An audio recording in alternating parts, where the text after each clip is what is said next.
Alright, thanks Salman, आपने बताया। तो इसको दोबारा से थोड़ा सा क्विकली देख लेते हैं ताकि वो रिकॉर्ड का हिस्सा बन जाए। देखिए, आप सवाल ये कर रहे थे कि अगर हमारे पास हार्मोनिक ऑसिलेटर हो तो उसका हैमिल्टोनियन लिखें, और उसके लिए ये इक्वेशन हम कैसे हम देख सकते हैं। तो देखिए, जो हार्मोनिक ऑसिलेटर है उसके लिए हैमिल्टोनियन हमें मालूम है कैसे लिखा जा सकता है, राइट। वो आपको ये भी याद तो होगा ना कि ये ओरिजिनली तो ये ऐसा होता है, half m x dot square, और हम यहाँ जे इस्तेमाल कर रहे हैं तो जे कर लें, प्लस हाफ के एक्स जे स्क्वायर। ठीक है, तो ऊपर नीचे हम अगर एम से मल्टीप्लाई डिवाइड कर दें तो ये p square over two m बन जाता है।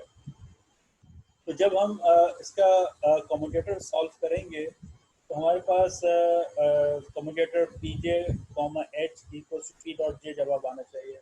आएगा कैसे? तो उसके लिए हमने इसको एक्सपेंड कराया, तो partial p j over partial x k and then partial h over partial p k, जो हमारे पास स्टैंडर्ड तरीका है कि जो जो दो फंक्शन दिए हुए हैं वो अपनी जगह पे यहाँ पर आएंगे, और हैमिल्टोनियन जिन जिन वेरिएबल्स के ऊपर डिपेंड कर रहा है, कैनोनिकल वेरिएबल्स, तो वो उसके लिहाज से हम डेरिवेटिव लेंगे। तो हमें मालूम है कि x और p इन्वॉल्व है, इसके अंदर q नहीं आ रहा है, तो हमने इसकी जगह x लिखा हुआ है।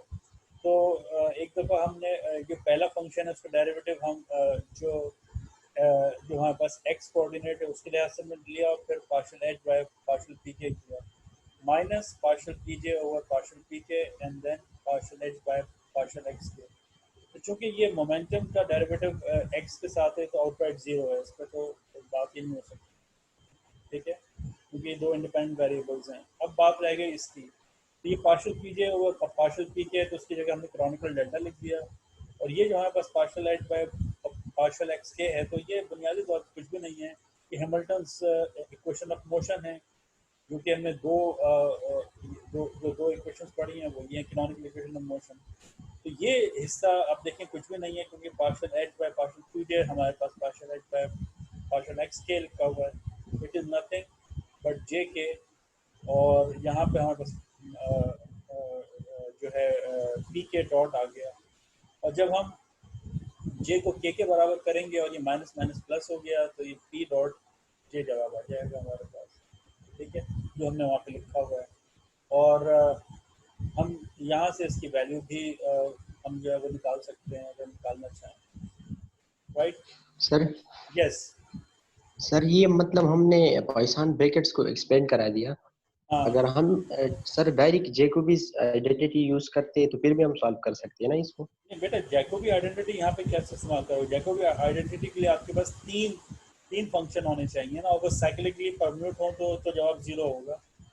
जैकोबी आइडेंटिटी तो ये कहती है,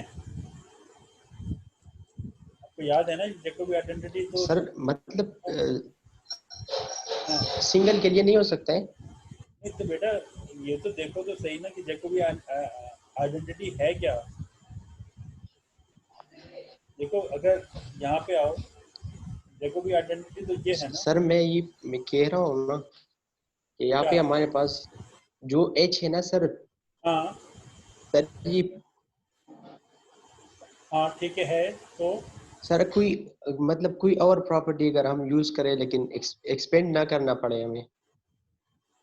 एक्सपेंड ना करना पड़े, देखो अब पॉइजन ब्रैकेट्स हैं, तो पॉइजन ब्रैकेट को खोलने के लिए तो जो पॉइजन ने तरीका बताया है उसी को तो फॉलो करोगे ना यार। और कौन सा तरीका करना चाह रहे हो?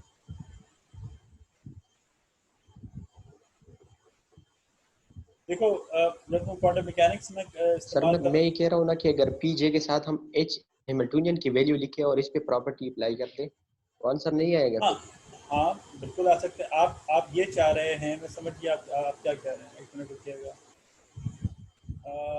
आप ये चाह रहे हैं कि आप बजाय इसको इस तरह खोलने के आप ये करें कि P j comma H minus H comma P जे यूँ करें, ठीक है, और आप हैमिल्टोनियन की फॉर्म इस्तेमाल करें। इन प्रिंसिपल कहीं ना कहीं जाके मतलब आप यहाँ पे एच की वैल्यू इस्तेमाल कर सकते हैं, बिल्कुल कर सकते हैं। बस फिर ज़रा आपको इस्तेमाल और वो इस्तेमाल करके भी आप देखें, जवाब आपके पास सेम आनी चाहिए। At the end of the day, you have to use this property, I mean canonical equation of motion। आप यहाँ पे कर सकते हैं, आप इसकी जगह पे इसको आप डालिए। बेसिकली ये इसको खोलने से पहले आपको क्या करना पड़ेगा मैं आपको बताऊं। आपको करना ये पड़ेगा कि पीजे कॉमा एच की जगह पे आप ये पूरी चीज़ लिखते हैं, ठीक है, और फिर एक्सपेंड कराएं। ये इस वक्त लिख के आपने एक्सपेंड कराया ना, तो फिर आप जो पॉइजन ब्रैकेट है उसकी उसकी प्रॉपर्टीज इस्तेमाल नहीं कर सकेंगे। समझ रहे हैं बात को? यानी कि मैं ये कह रहा हूँ कि आप जब उसको सॉल्व करना चाह रहे हैं तो आप उसको फिर इस तरह सॉल्व करें, पी स्क्वायर ओवर 2m या जे प्लस हाफ के एक्स जे स्क्वायर। इसको खोलिए आप, और फिर इसको सॉल्व करने के लिए आपको फिर ये वाली प्रॉपर्टीज इस्तेमाल करनी पड़ेंगी जो उसने यहाँ बताई हुई है। मैं आपको बताता हूँ तो व्हाट आई रियली मीन। इसको उसके लिए फिर आप यहाँ पर आइए, और ये जो इसने फंडामेंटल प्रॉपर्टीज बताई हुई हैं, कहाँ गया, मतलब ये सारी चीज़ें जहाँ जहाँ वो एप्लीकेबल हों वो इस्तेमाल करें, और उसके बाद उसके साथ साथ ये जो उसने यहाँ पर सारी आपको मुख्तलिफ प्रॉपर्टीज बताई हुई हैं वो आपको इस्तेमाल करनी पड़ेगी। मतलब जैसे एफ कॉमा ए जी प्लस बी जी, तो ये एक दफ़ा ये इसके साथ आ जाएगा, प्लस यानी कि कम्यूटेटर जो है वो दो हिस्सों में टूट सकता है, और अगर मल्टीप्लाई हो रहा हो तो फिर आपको इस तरह खोलना है। तो एग्जैक्टली यहाँ पर भी आपको आपको जो करना पड़ेगा वो यही करना पड़ेगा कि जब आप इसको खोलना चाहेंगे तो ये क्या हो जाएगा, P j comma P J square, और ये कांस्टेंट है, इसको आप बाहर बाहर उठा के लिख दें, प्लस हाफ, और के ये भी कांस्टेंट है, इसको भी बाहर रख दीजिए, तो P j comma x J square ये आ जाएगा आपके पास।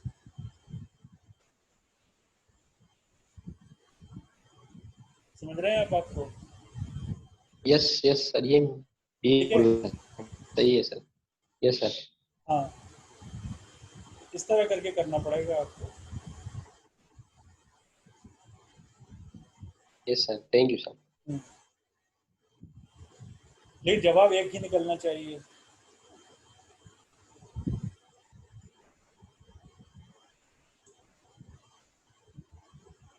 Any other question?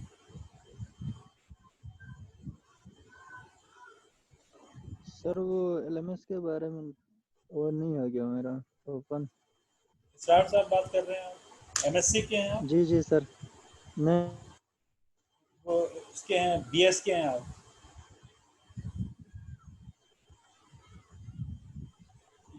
क्यों सर साहब, आप तो बीएस के हैं ना?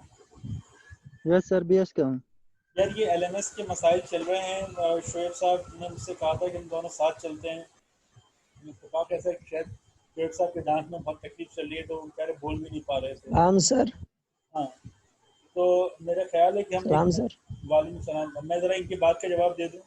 सर मेरा भी जो ना एलएमएस नहीं खुल रहे हैं।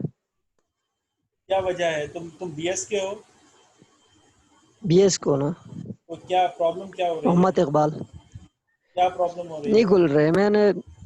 मैंने ईमेल भेजा था, वहां से जो ना पासवर्ड जो है ना भेज दिया मुझे, पासवर्ड और जो आईडी है।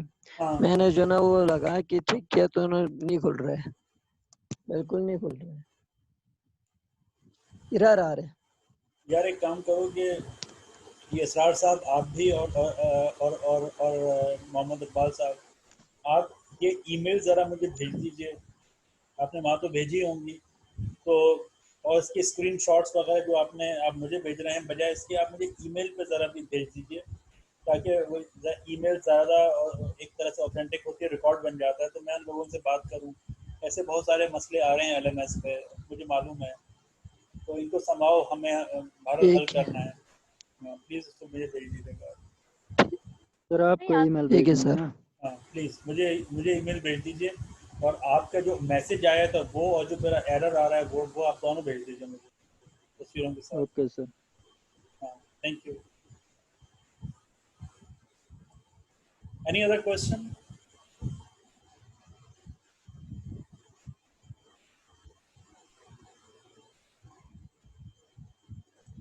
ओके। सर हाँ पूछिए।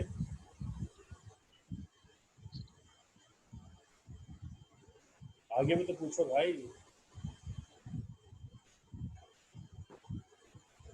सर ये जो हमने पॉइसन ब्रैकेट्स में सर जो 3 टर्म लिख के, कहाँ पे? सर कहाँ?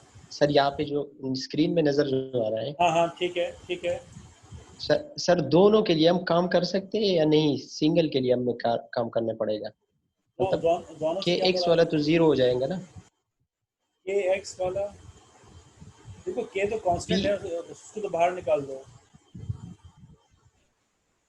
तो हमने बाहर निकाला भाई के क्या बाई अगर टू। हम, तो ये सर जीरो नहीं हो जाएगा? कहाँ पे? तुम बात कर रहे हो उसकी ना। ये गायब कैसे हो गया? ये किसी ने मिटाया है। देखिए आप लोगों को ये थोड़ी सी ये परमिशन मिली भी है। आप में से किसी ने ये मेरा लिखा हुआ था इसको मिटाया है। हाँ।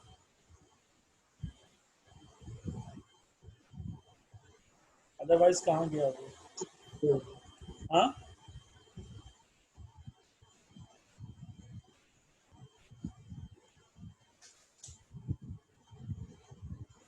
मुझे नहीं मालूम ये किस आदमी ने अब तक किया, लेकिन पता चल जाएगा।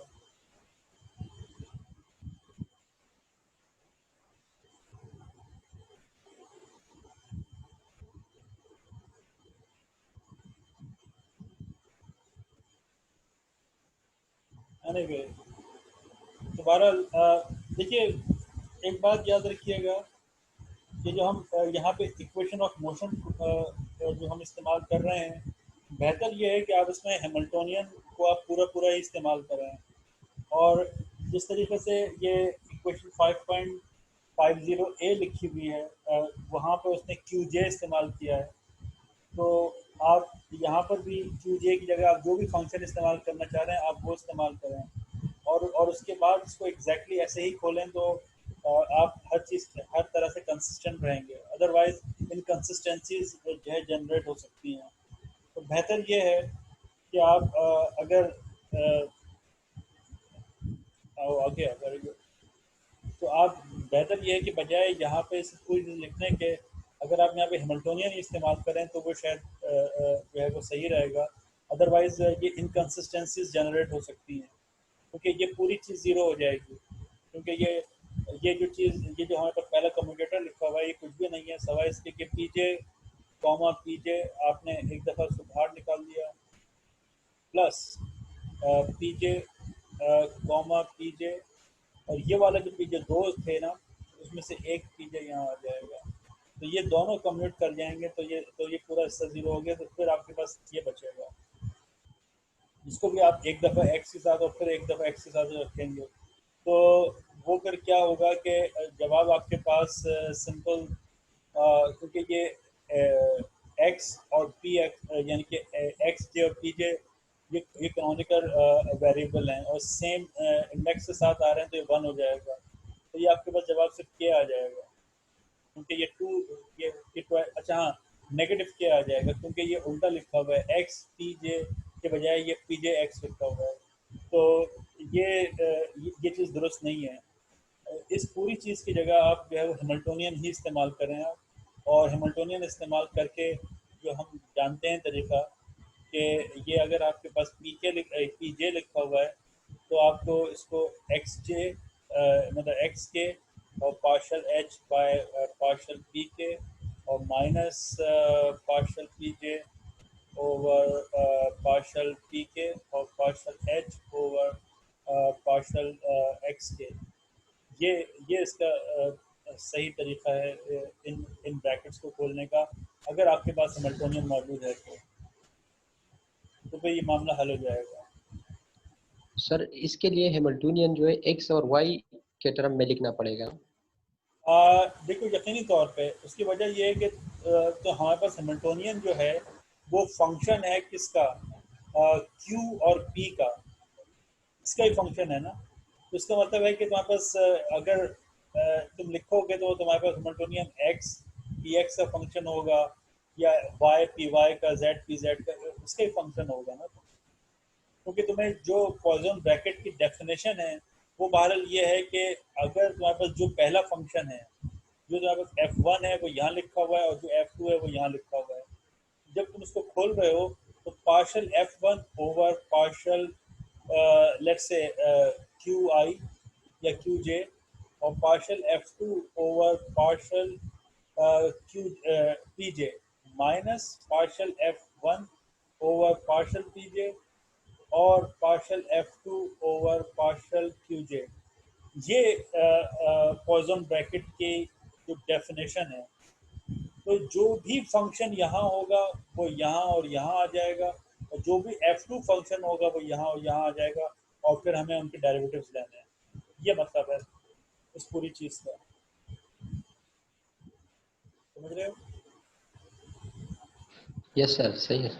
हाँ, क्योंकि ये जो तुम्हारे पास क्यू डॉट आ रहा है ना, जिस तरह तुमने यहाँ पे क्यू जे लिखा और हैमिल्टोनियन लिखा तो तुम्हारे पास जवाब क्यू डॉट जे आ गया। ये महज इत्तेफाक नहीं है, उसकी वजह ये है कि जब हम इसको खोल रहे हैं, जैसे कि किताब में दिया भी है कि जब तुम इसको खोल रहे हो तो तुम्हारे पास partial q j over partial q k आया, और यहाँ तुम्हारे पास partial h over partial p k आया है, और minus partial q j over partial p k और partial h over partial q j आया है। ठीक है, तो ये तो क्यू और जे का डेरिवेटिव है, ये तो ज़ीरो हो गया, और यहाँ ये पूरी चीज़ तो मैं डेल्टा कैनोनिकल डेल्टा दे देगी जे के।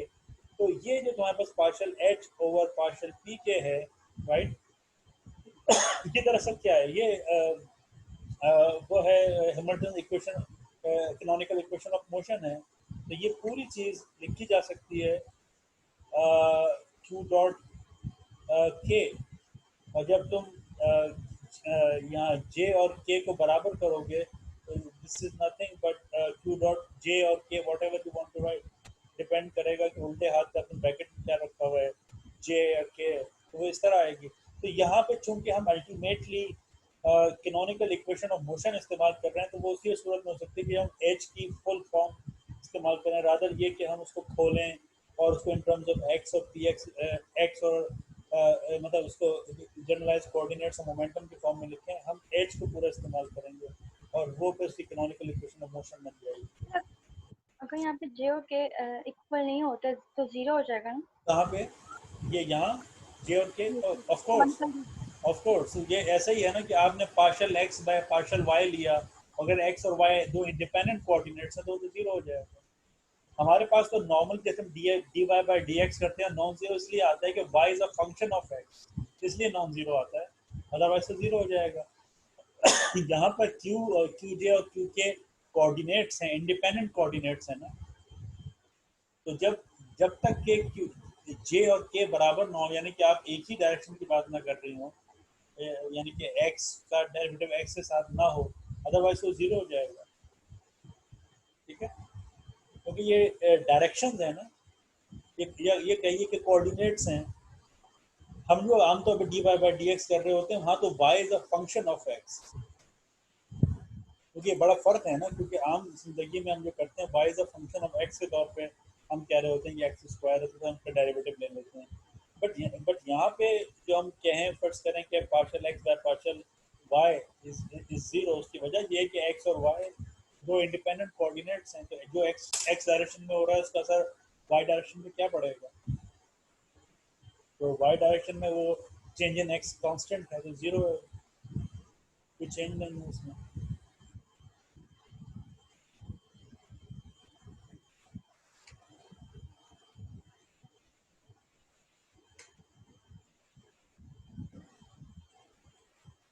Anything else?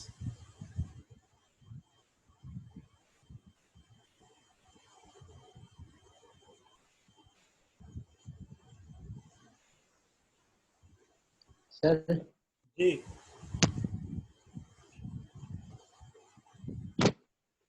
सवाल कीजिए। सर जी सवाल कीजिए।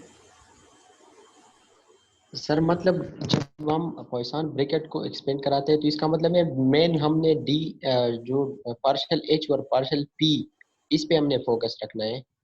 इस पे सर अभी जो हमने कैलकुलेट किया पार्शियल हाँ H divide by partial p के इस पे हमने फोकस रखना है ना। हाँ, क्योंकि यस सर। जो आखिरकार हमें इक्वेशन ऑफ मोशन इस्तेमाल करनी पड़ रही है ना, कैनोनिकल इक्वेशन ऑफ मोशन। अभी आपको याद होगा जब हमने यहाँ पे पी इस्तेमाल किया था बजाय क्यू जे के, पी यानी कि हमारा कम्यूटेटर जो था वो क्यू जे एच के बजाय पी जे एच था, तो आखिरकार जाके हमें partial H by partial p के साथ जो इक्वेशन आ रही थी हमें वो इस्तेमाल करनी पड़ी थी ना।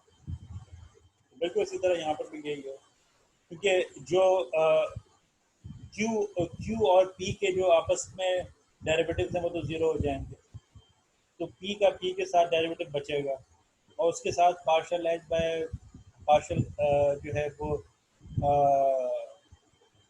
पी हम हमें वहाँ पर पार्शल एच का डेरिवेटिव जो है वो हमें क्यू के साथ लेना पड़ेगा, तो उस वजह से हमारे पास माइनस पी डॉट आ जाएगा। ठीक है, तो वो फिर वहाँ से इस तरह से जो है वो पी डॉट की वैल्यू आएगी, या आप उसको प्रूफ कर सकते हैं, ये मतलब है इसका।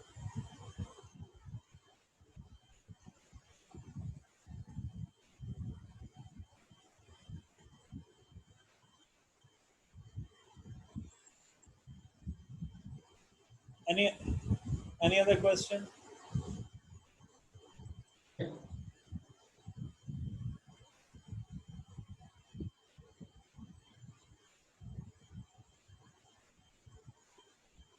जी जनाब, कोई और सवाल? सर जी जो हमारे पास पॉइसन ब्रैकेट्स है ना इसको जब हम वो फंडामेंटल जो फार्मूलाज है उसकी मदद से अगर हमने इसको एक्सपेंड करा दिया सर तो बहुत मतलब दो स्टेप में आंसर आता है सर, वो भी बहुत इजी है। कल सर मैंने एक दोस्त से डिस्कस किया था। हाँ हाँ, नहीं बिल्कुल है, लेकिन आपको ये डिपेंड देखना पड़ेगा ना कि लेकिन जो सर जो फंडामेंटल ब्रैकेट्स है ना उसमें क्यू और पी के हैं, यानी कि क्यू यानी कि आपके पास कैनोनिकल कोऑर्डिनेट क्यू और पी हैं, फंडामेंटल ब्रैकेट्स वो हैं। अगर एच आप लगा देंगे तो वो फंडामेंटल ब्रैकेट नहीं होगा ना, ये मैं कह रहा हूँ। तो इसी वजह से आप देखेंगे जवाब भी मुख्तलिफ आ रहे हैं। मैं इसको दोबारा यस करके देखूंगा, लेकिन मेरा ख्याल है कि ये जवाब मुख्तलिफ आ रहे हैं। जब आप अगर एच को खोल देते हैं तो फिर प्रॉब्लम जो है डिफरेंट हो रही है।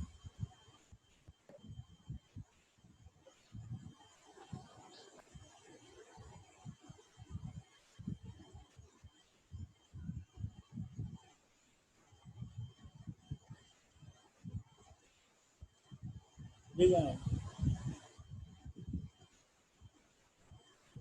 Any other question?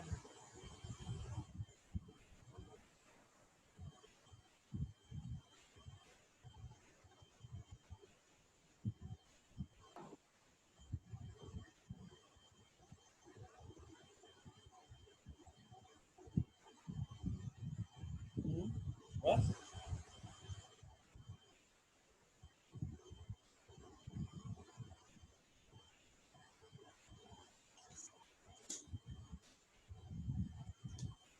भाई सर ये पॉइसन ब्रैकेट का टॉपिक तो हमारा बस कंप्लीट हो गया ना। हाँ, तो मैंने यही आपसे कहा ना कि यस इससे रिलेटेड सर इसके बाद क्या है? प्रॉब्लम भी काफ़ी कम है।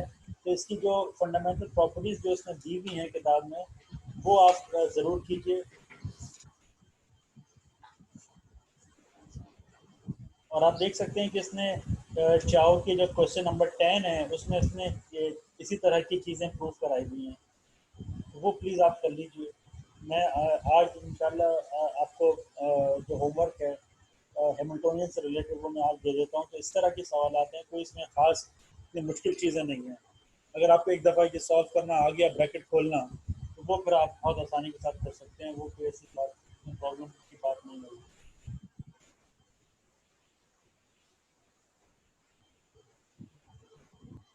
Yes sir. देखिए जो अगली चीज़ हमें करनी है वो बुनियादी तौर पे जो इसका जो हमारी किताब है थॉर्नटन, उसके चैप्टर नंबर 8 है, वो हमें जो है वो अब शुरू करना है। जो हमारा अगला यूनिट है, I think unit number 10, if I am not wrong. और मैं आपको पहले से बता ही दे रहा हूँ, आप इसको पढ़ना शुरू कीजिए, करिएगा तो फिर आपको और ज़्यादा अंदाज़ा होगा कि इसमें बहुत सारी चीज़ें ऐसी हैं जो हमने अब तक पढ़ी हैं, उनकी एप्लीकेशंस हैं। कुछ चीज़ें आपके लिए थोड़ी सी टेक्निक्स या देखने का अंदाज ज़रा सा मुख्तलिफ होगा। जैसा कि आपको उसके नाम से जाहिर है कि सेंट्रल फोर्स मोशन, हम चैप्टर 8 है और हमारा यूनिट 10 बन रहा है ये। तो इसके अंदर बुनियादी तौर पर हम जो फोर्सेस इन्वॉल्व होंगी हमारे, जो हम डिस्कस करेंगे, वो सेंट्रल फोर्सेस हैं, like gravity, like electromagnetic, like electric force. तो यही वजह है कि आप इस चैप्टर के अंदर कुछ जो इसके आई मीन प्लैनेट्स के जो ऑर्बिट्स होते हैं उनको कैसे कैलकुलेट किया जाता है, वो हम यहाँ पर जो है वो देखेंगे। और इसके अलावा आप यहाँ पे आपके पास स्कैटरिंग वगैरह का भी कुछ आइडिया जो है वो आपके डेवलप होगा। और अगर आपने आज से पहले अगर ये जो हैं बहुत मशहूर केपलर्स लॉ अगर आपने नहीं देखे, तो वो भी आप एक दफ़ा देख लेंगे कि केपलर्स लॉ जो है वो इन फंडामेंटल थ्योरी से, यानी कि हमारे पास अगर लैग्रांजियन मैकेनिक्स हो तो उसके ज़रिए से आप जो है केपलर्स लॉ वगैरह जो है वो कैसे ड्राइव कर सकते हैं। आपको पता है कि केपलर्स लॉ जो थे वो न्यूटन की ग्रेविटेशन लॉ से भी पहले आ गए थे। लेकिन वो वही वाली बात थी कि केपलर्स लॉ जो थे वो प्लैनेट्स का मोशन तो बाहर डिस्क्राइब कर रहे थे, लेकिन वो ये बताने से कासिर थे कि फोर्सेस कैसे जनरेट हो रही हैं। तो वो फोर्स कैलकुलेट करने का तरीका जो है वो हमें जो हमारे पास जो आइजैक न्यूटन का लॉ ऑफ ग्रेविटेशन है, वहाँ से हमें पता चला कि फोर्सेस कैलकुलेट कैसे करनी है। जबकि केपलर्स लॉ जो थे वो बुनियादी तौर पर हमें ये बता रहे थे कि प्लैनेट्स के जो ऑर्बिट्स होते हैं वो किस तरह के हो सकते हैं और उनके आप ऑर्बिट्स कैलकुलेट कर सकते थे। लेकिन फोर्स क्या कैसे लग रही है उन पे, ये जो केपलर्स लॉ है वो हमें नहीं बता सकते। उसके लिए हमें न्यूटन लॉज का इंतज़ार करना पड़ा। दोबारा हमें ये चैप्टर 8 शुरू करना है। और आप लोगों को शायद मेरे ख्याल है कि ये जो कॉन्सेप्ट रिड्यूस मास का, आप इससे वाकिफ़ हों। देखिए, मैथमेटिक्स में या फिज़िक्स में आप समझें, अगर हमारे पास एक बॉडी है, ठीक है, उसको और उसका सम मास m है फर्ज करें। इसके लिए आप न्यूटन लॉज वगैरह लगा के या लैग्रांजियन मैकेनिक्स, हैमिल्टनियन मैकेनिक्स लगा के आप इसको सॉल्व कर सकते हैं, ठीक है। अच्छा, फर्ज करें कि आपके पास एक बॉडी और आ जाए, अगर इसका मास m1 था तो इसका फर्ज करें मास m2 है, ठीक है। फर्स्ट अप्रोक्सीमेशन में हम ये अज्यूम करते हैं कि फर्ज करें m1 और m2 इतने फासले पर हैं कि आपस में इंटरेक्ट ही नहीं कर रहे, तो अभी भी आपकी ज़िंदगी आसान है। आप m2 का मोशन इंडिपेंडेंटली स्टडी कर सकते हैं और m1 का मोशन आप बिल्कुल इंडिपेंडेंटली स्टडी कर सकते हैं, ठीक है। लेकिन फ़र्ज़ करें कि हमने कहा कि ये आपस में कुछ इंटरेक्शन रखते हैं। मिसाल के तौर पे ये दो प्लैनेट्स हैं और इनके दरमियान ग्रेविटेशनल फोर्स है, ठीक है। अब ये एक तरह का कंस्ट्रेंट मोशन बन जाएगा क्योंकि फोर्स लग रही है एक दूसरे पे। अच्छा, फ़र्ज़ करें कि हमारे पास एक एक तीसरा पार्टिकल भी आ जाए ऑफ द मास m3, तो अब हमारे पास 3 पार्टिकल हो गए और तीनों फ़र्ज़ करें आपस में इंटरेक्ट कर रहे हैं, ठीक है। तो याद रखिए कि फिजिक्स या मैथमेटिक्स में हम जो प्रॉब्लम सॉल्व कर सकते हैं वो एट द मोस्ट ये हैं कि जिन्हें हम कम्प्लीटली सॉल्व कर सकते हैं। वो ये है कि जब हमारे पास या तो एक पार्टिकल हो या ज़्यादा से ज़्यादा 2 पार्टिकल्स हों, भले से वो आपस में इंटरेक्ट कर रहे हों, लेकिन ज़्यादा से ज़्यादा 2 पार्टिकल्स हों, यानी कि हमारे पास 2 बॉडी इंटरेक्शन हो, तब तो ऐसा सिस्टम कम्प्लीटली सॉल्व किया जा सकता है। अगर हमारे पास तीसरी बॉडी आ जाए, यानी कि 3 पार्टिकल्स हो जाएं, तो ऐसी प्रॉब्लम को आप इन प्रिंसिपल कम्प्लीटली सॉल्व नहीं कर सकते, चाहे आप कुछ भी कर लें। जितनी भी हमारी नॉन मैथमेटिक्स है वो कंप्लीटली 3 पार्टिकल्स के सॉल्यूशंस को नहीं निकाल सकती, राइट?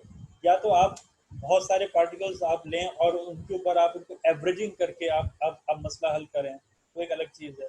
लेकिन 3 पार्टिकल्स हैं और उनको आप अलग-अलग एंटिटी मान रहे हैं और फिर सॉल्व करें, तो there is no complete solution. ठीक है? अच्छा, अब अगर फर्ज करें कि हमारे पास 2 पार्टिकल्स भी हों, यानी कि 2 प्लैनेट्स हों फॉर एग्जांपल, भले से उनके मास बराबर भी हो सकते हैं, डिफरेंट भी हो सकते हैं, तो हमें एक बात मालूम है कि हम इस पूरे दो, यानी कि अगर इसका मास m1 है और इसका मास m2 है फर्ज करें, तो हम इनके मोशन को रिप्लेस कर सकते हैं by by some kind of hypothetical mass, what we call as reduced mass. तो उस सूरत में क्या होगा कि बजाय इसके कि हम यहाँ M1 और M2 को सेपरेटली स्टडी करें, हम इसके बजाय एक नए सिस्टम को हम स्टडी कर सकते हैं कि जिसका कि मैस फॉर एग्जांपल म्यू हो, जिसको हम रिड्यूस मैस कहेंगे। वो हम आगे जाके अभी डेफिनेशन देखेंगे कि रिड्यूस मैस क्या होगा। वो एक तरह का आप समझे कि इफेक्टिव मैस होगा जो कि M1 और M2 का होगा। तो हमारी जो प्रॉब्लम्स हैं वो बजाय 2 बॉडी प्रॉब्लम के वो 1 बॉडी प्रॉब्लम में तब्दील हो जाएगी और हमारी इक्वेशन ऑफ मोशन बहुत सिंप्लीफाई हो जाती हैं। और ऐसी सूरत हाल में फिज़िक्स को समझना और आसान हो जाता है और फिज़िक्स और ज़्यादा क्लियर हो जाती है। ठीक है? तो हम आगे जो टेक्निक इस्तेमाल करने वाले हैं वो बेसिकली रिड्यूस मैथ्स की है कि हम किस तरह 2 बॉडी प्रॉब्लम को, यानी 2 बॉडी प्रॉब्लम को 1 बॉडी प्रॉब्लम में कन्वर्ट कर देते हैं। ठीक है? लेकिन याद रखिए 3 बॉडी प्रॉब्लम के साथ हम कुछ नहीं कर सकते, सवाए इसके कि फिर हमें अप्रॉक्सीमेशंस करनी पड़ती हैं। तो अप्रॉक्सीमेशन करने से 3 या 400 पार्टिकल्स भी हों तो आप मसला हल तो कर लेंगे, बट कंप्लीटली हल नहीं होगा, आपको अप्रॉक्सीमेशन करनी पड़ेगी, तो उसमें आपके एरर्स के चांसेस बढ़ जाते हैं। ठीक है? अब अगर फर्ज करें कि हमारे पास दो पार्टिकल्स हों स्पेस के अंदर, स्पेस हो या कहीं पर भी, ठीक है, और उनको हम लोकेट करना चाहें। फर्ज करें हम एक कमरे में बैठे हुए हैं और हम 2 पार्टिकल्स को देख रहे हैं। फर्ज करें वो एक पार्टिकल ये है जो कि M1 पर है और एक और पार्टिकल वो M2 है, और ये हमारे पास फर्ज करें ओरिजिन है। यानी कि मैं ये कहना चाह रहा हूँ तो फर्ज करें कि ये हमारे पास एक्स एक्सिस वाई एक्सिस है और ये इसका फर्ज करें ओरिजिन है, राइट? और ये आप समझ लें कि हमारे पास एक्स एक्सिस है, या हाँ चलें इसको ऐसे ही समझ लीजिए कि ये हमारे पास एक्स एक्सिस है।